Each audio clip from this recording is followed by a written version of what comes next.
increment financing, loan programs, and so on. So, would you increase the size of these programs? Raise your hand for increase in the size of these programs. If you would decrease the size of these programs, raise your hand. And would you maintain the size of these programs as they are now? Raise your hand. Okay. Third question. The city administration recently announced its intention to ask for an extension on tax increment collection for the Ogden River project, which has taken much longer to develop than was hoped. This extension would make more money available for development initiatives, but postpone the date when new taxes on this area would be collected by the schools and other taxing entities. Would you favor or oppose this proposed extension? If you favor making this extension, raise your hand. If you oppose this extension, raise your hand. And the last question on the economy. The administration has also floated the idea of extending tax increment collection on Business Depot Ogden in order to fund more or new downtown projects. If you favor the proposed extension, raise your hand. And if you're opposed to the proposed extension, raise your hand. Now you can explain those answers to your audience here. And we'll start with Brandon Stevenson this time.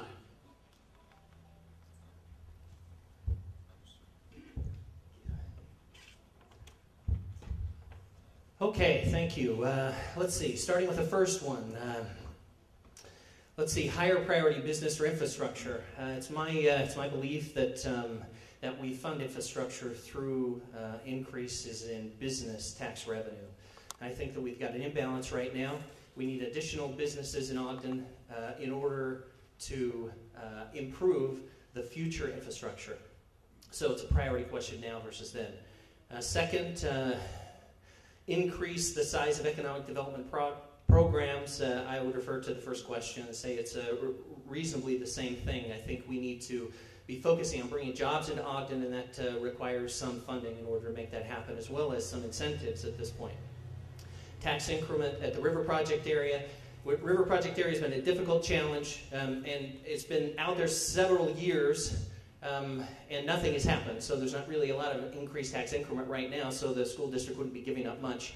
And we're just in the process of working with developers to make it happen. Tax increment for BDO. BDO has been a fabulous revenue source for the city, and it's important that we focus on that to bring in more jobs, especially manufacturing. Mr. Thompson? Thank you.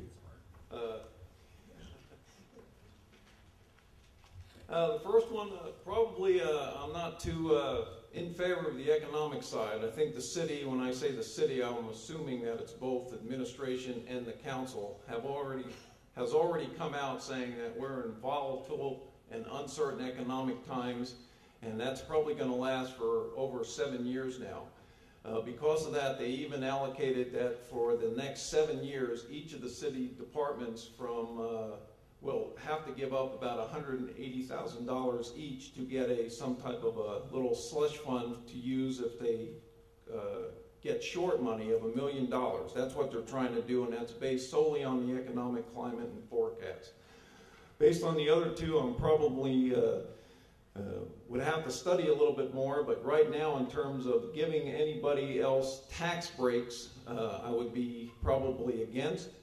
I would defer that to the council if they want to do that and think it's a good idea. I certainly wouldn't oppose it, but that's my feeling on that now. Thank you.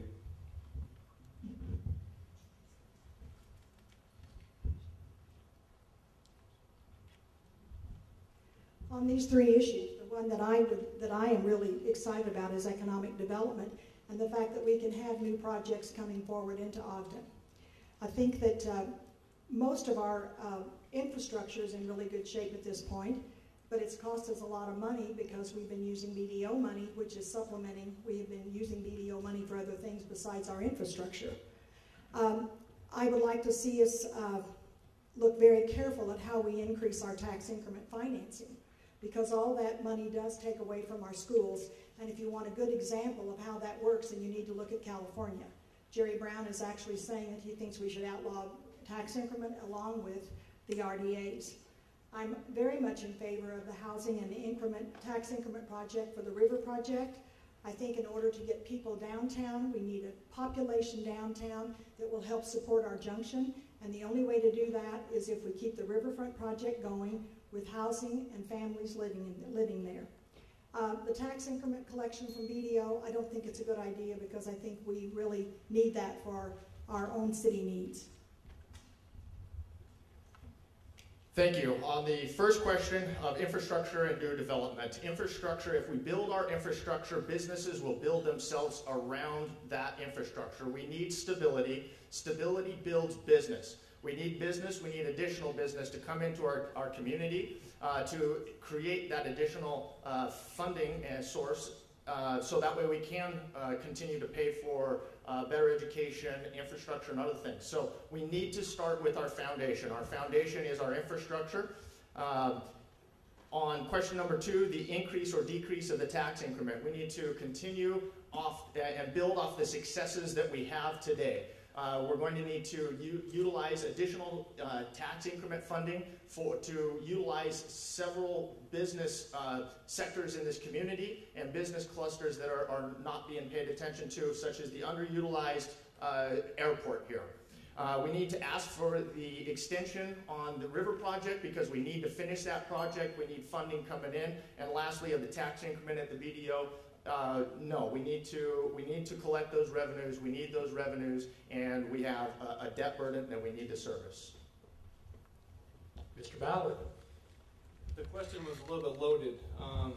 If you have a property that you want to put in an RDA, you get an appraisal, and if the appraisal amount is right here, they are continued to be taxed at that rate. Then they build their project, and then it's appraised. Once it is done, the problem that most developers run into, guys, is that they need their money up front, and that's usually when they bond. And so during the period of the RDA period, they don't have to pay the increase, for a certain amount of time period on the increase, but they're still paying taxes on what it would have been had you not helped them, and you still get sales tax along the way, and so it's not pulling from our schools or from any other project. If that vehicle was not there and viable, they would not be able to proceed. And as far as the BDO, it's $4 million a year. I'd love to use that for schools or however else we're able to help in the community. As far as river project, I'm over the river project. I was put in charge of that about a year and a half ago. The houses are down, and we have a lot of acquisitions to do. Mr. Caldwell. The question of business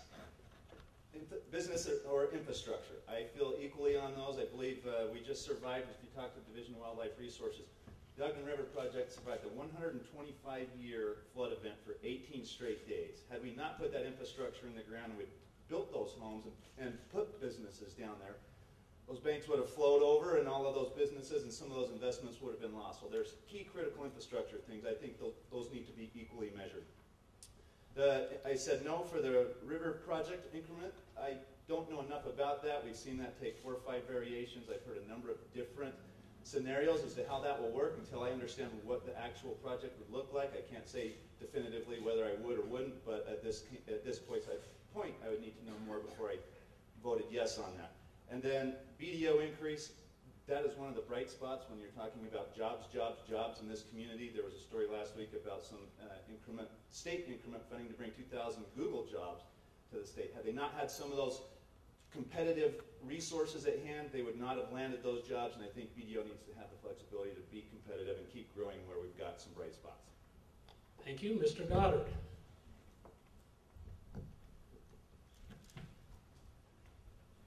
Infrastructure and new projects, I feel the same, that we need to definitely, without business coming to town, we don't have a good infrastructure.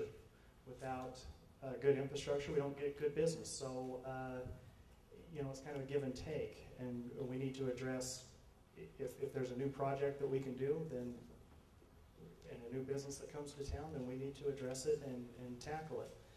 The other three I'm in favor of, in just in the sense that I think they're important to extend them.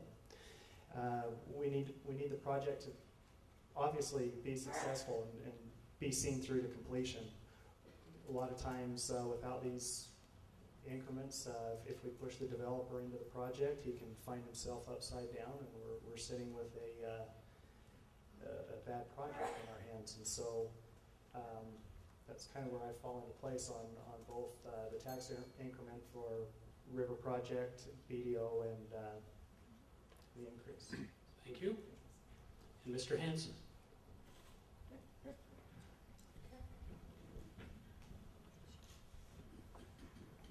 When it comes to infrastructure, when you hear the phrase, if you build it, they will come, I've watched that happen in the lower 12th Street from Wall down to 1900 West. I've watched a lot of new development come in once that new street was put in, new water mains, new sewer mains. So when you build it, they will come. When it comes to BDO, that land has still got a lot of area to mature, and I think that by asking or letting those developers come in with tax increment funds really does a disservice to our school system, and so I would not be in favor of that. When you look at the riverfront development, I also would look at the tax increment funding for that. If the clock is ticking on whether to give that away or not, I think sometimes that's the pressure you need to get something built, and so I would not be in favor of the TIF on that project. Thank you. Thank you, candidates. That was very good. We stayed on time, and I hope this is like a 1-minute advertisement each time. This next group of questions deals with some specific major projects that have been proposed over the last few years. We want to know whether you're generally for or against these projects, generally for or generally against, based on what you know about them at this time. And again, as soon as we go through these 2 or 3 questions, then we'll go through the same round so you can explain them. So the first question. A new ski resort in Maylands Basin served by a tram or gondola. Generally for, raise your hand. Generally against, raise your hand. Audience, you didn't listen to your instructions. Well, we have unanimity at least in one place. The second major project, a condominium and retail development at Mount Ogden Golf Course, as was recommended by the Golf Course Advisory Committee 3 years ago. Generally for, raise your hand. Generally against? We were looking for differentiation.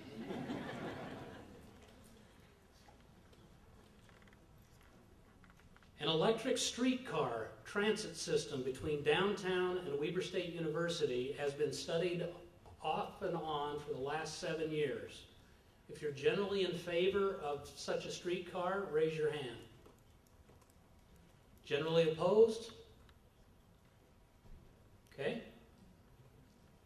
And finally, a so-called field house recreation complex in downtown Ogden, owned by the city, with an indoor bicycling track, Olympic-sized pool, tennis courts, and water park.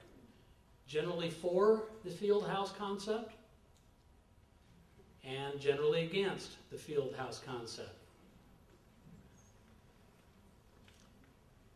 Okay, this time we'll start with Mr. Hanson.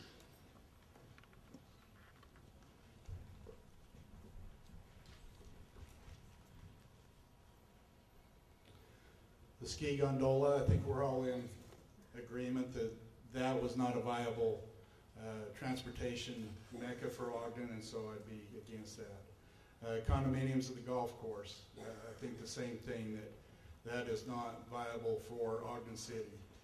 When it comes to the streetcar, I'm very much for that, especially if that trailway would go up 25th Street.